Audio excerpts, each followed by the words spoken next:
Acuerdo del paro nacional de camioneros. ¿Solución real o pañitos de agua tibia? Hola, soy Carlos Eduardo Osorio Aguiar, abogado y político colombiano. He creado este podcast para compartir con ustedes temas de interés político, cultural y de actualidad, con datos e información que seguro no conocías. Precisamente, uno de los temas que despertó más interés en los colombianos en la última semana fue el último paro nacional de transportadores, que aunque duró poco, algunos dicen que tan solo 4 días, la verdad es que fue anunciado desde el 30 de agosto y terminó el pasado viernes 6 de septiembre en la mañana. Sin embargo, ha sido uno de los paros que más ha logrado impactar al país por su gran alcance nacional. A diferencia del paro de camioneros del 2021, en el gobierno del presidente Iván Duque Márquez, que generó bloqueos en 8 departamentos, este paro tuvo más de 120 bloqueos en 23 departamentos. Es por eso que aunque fue muy breve el tiempo de negociación y se levantó dicho paro en menos de una semana, lo cierto es que su impacto y pérdidas tendrán consecuencias en el bolsillo de los colombianos. De hecho, aunque en agosto de 2024, según el DANE, la inflación siguió retrocediendo y cerró en 6.12%, mientras la inflación del mes fue del 0,0%, un registro que no se tenía desde julio de 2020, en plena pandemia del COVID-19, la caída de la oferta de alimentos por el paro camionero durante los días del paro impidió la llegada, por ejemplo, del pollo, los huevos, el arroz y el plátano, entre otros, lo cual, como es apenas previsible, encareció el precio de dichos productos, lo que se verá reflejado en los próximos meses, poniéndose en riesgo la leve recuperación de la economía que el país ha venido experimentando durante el presente año 2024. Incluso, es posible que los efectos del desabastecimiento, aunque tuvieron lugar por un corto tiempo, se vean en muy corto plazo.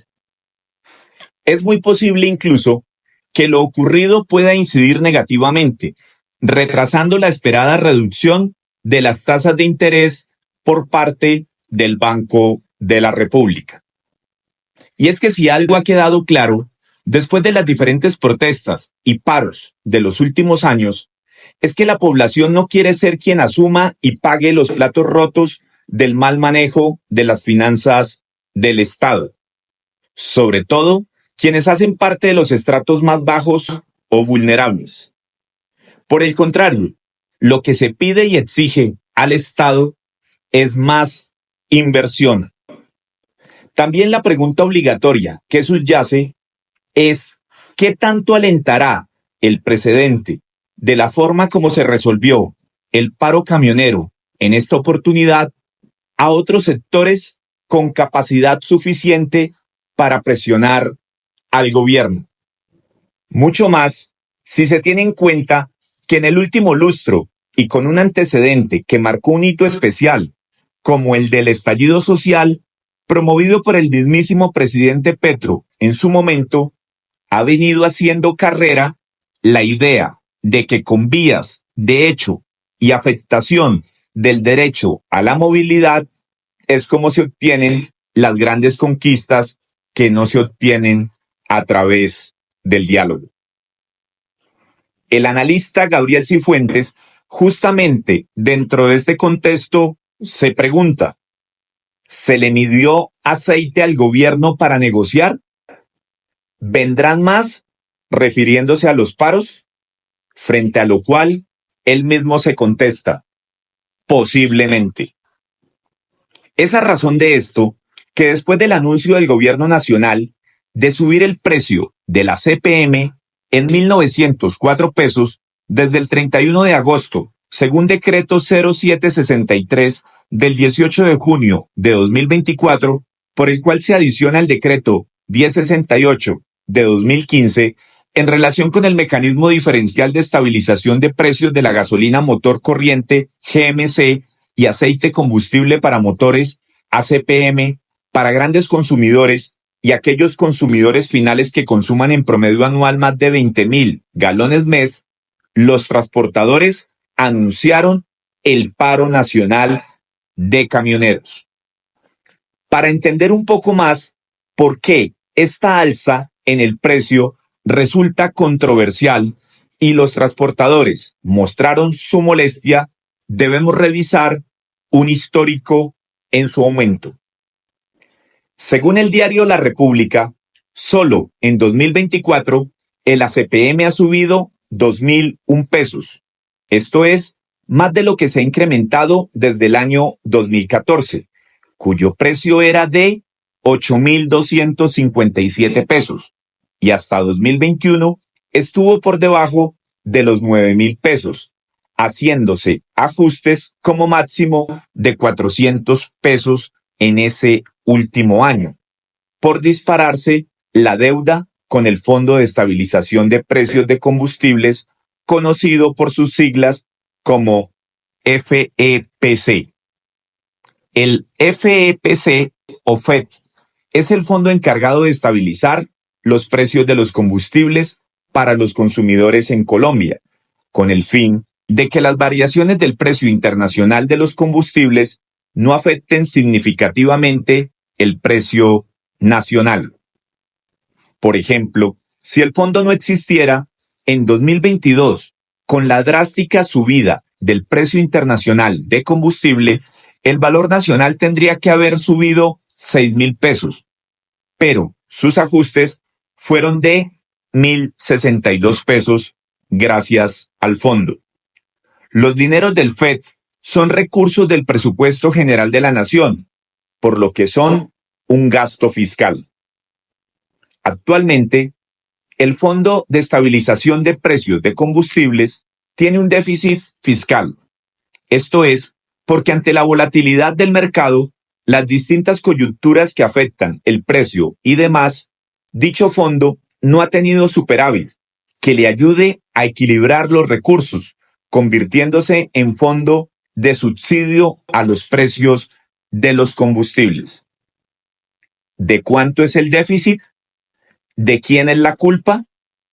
Aunque se estima que a 2022 el déficit podría estar entre 25 y 30 billones de pesos, sin embargo, al ser recursos del Estado, es este quien lleva las cuentas del mismo. Según el exministro de Hacienda, José Manuel Restrepo, el gobierno de Iván Duque en el empalme le indicó a la actual administración que debía continuar con los cierres diferenciales de precios, lo cual no hizo el gobierno Petro desde el inicio, logrando congelar el precio del combustible y empeorando el déficit, que ahora busca arreglar saldando la deuda del FED y quitando por completo el subsidio al combustible. Como quien dice, sin una gradualidad razonable. Esto ha hecho que el gobierno de Petro culpe al gobierno de Duque y viceversa. Gustavo Petro alega que Iván Duque no subió el precio de la gasolina, lo cual no es cierto, pues cuando se quiso subir la gasolina de 198 pesos al precio del galón y de 145 pesos al diésel en las 13 principales ciudades del país en el año 2021, los camioneros iniciaron un paro al cual se le sumaron otros sectores sociales, en protesta también por una reforma tributaria para recaudar 23 billones de pesos, que como bien sabemos, terminó en lo que conocemos como el estallido social, que no olvidemos fue promovido por el actual presidente Gustavo Petro, quien ahora se lava las manos y como quien dice, la culpa no es del perro, sino de quien lo amarra. Y aunque actualmente los transportadores llegaron a un acuerdo con el gobierno, los colombianos no podemos perder de vista cómo nos seguirá afectando este paro de gran impacto nacional. Las pérdidas fueron millonarias en todo el territorio. En Bogotá se estiman pérdidas de 30.000 millones de pesos diarios, 40.000 millones de pérdidas en norte de Santander. Nariño reporta pérdidas de 120.000 millones. En el departamento del Tolima, según Fenalco, las pérdidas son de más del 40% para comerciantes.